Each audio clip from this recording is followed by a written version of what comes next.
Hello friends, welcome to MS creation. কেমন আছো তোমরা? আশা করি ভালো আছো। আমরাও খুব ভালো আছি। দেখো, আজকে বানিয়েছিলাম লাচ্ছা। তার জন্য প্রথমে দুধটা দিয়ে তাতে চিনি দিয়ে সেটা ফুটিয়ে নিলাম।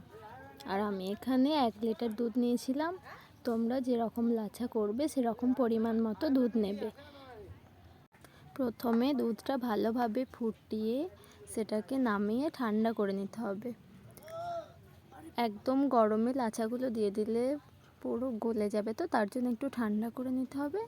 তারপর একে একে লাচ্ছাগুলো দিয়ে দিতে হবে। দেখো, আমিও সেইভাবেই ফুটিয়ে নেওয়ার পর নামিয়ে একটু ঠান্ডা করে নিয়েছি। তারপর লাচ্ছাগুলো দিয়ে দিয়েছি। তারপর লাচ্ছাগুলো দিয়ে মিশিয়ে নিয়েছি ভালোভাবে। তারপর দেখলাম যে একদম শুষে নিয়েছিল দুধটা, তার জন্য লাস্টে আবার দুধ একটু গরম করে ওটার মধ্যে আবার ঢেলে দিয়েছিলাম। সেটা আর দেখানো হয়নি।